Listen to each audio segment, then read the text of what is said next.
Hello everyone. Today I'm going to talk about some pretty simple things that you can do in your home to ensure that your investment in your air purifier, in your plants, in whatever you've put together, you get the maximum out of it. Let's start with the absolute simple things. First and foremost, always keep your shoes at the outside of your house. When you enter your home, try and keep your shoes right at the entrance or outside so that you're not bringing in the dirt from outside into your home. Simplify, minimize as little material possessions inside your room where you're sleeping, the better off you'll be. The lesser the carpets, the better off you'll be. So ideally, you want an empty room with no carpet, just a simple floor, a simple bed, and perhaps a night lamp. That's it.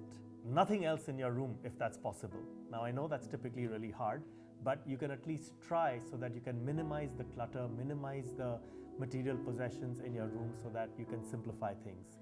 A simple floor can be wiped, cleaned easily. Use citronella. Do not use strong fluids like phenol and other things that we use, but natural things like citronella are good for using to wipe the floor down. Another simple thing, in a lot of Indian households, we see the use of agarbattis and dhoop battis.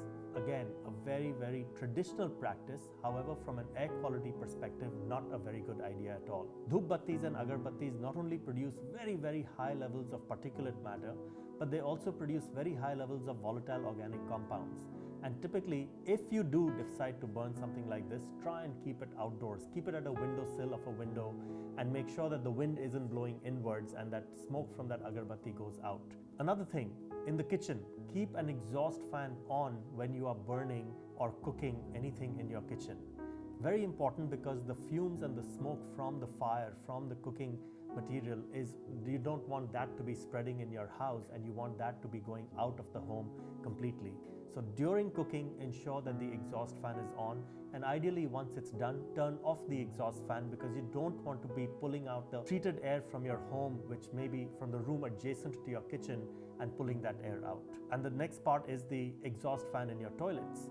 Use the exhaust fan in the toilet when needed, but ensure that that exhaust fan is switched off all night long. Switched off when you're not using the toilet, because if that exhaust fan is on, it's going to be pulling in air from the room adjoining where perhaps you're sleeping, where you have your air purifier on, and hence it's creating a negative pressure in that room. By creating a negative pressure in that room, it's going to be pulling in air from every nook and corner, from every window and under the door, and it's going to bring in untreated air, and your particulate levels will never be good. Your CO2 might come down by keeping that exhaust fan on, but your particulate matter is going to be super high. I call that the seesaw effect. High PM 2.5, low CO2, or high CO2, low PM 2.5. That's a big challenge, and another video of mine talks about how you can fix the seesaw effect and get perfect air quality for both your PM 2.5 and CO2 with one of the solutions that we have. Stay tuned for more weekly videos on our social media platforms. Get your friends to join, and please, we would love to hear from you with your comments and feedback, and especially your questions, because that's what keeps us going on a week-to-week basis. Thank you again. Breathe easy and have a great day.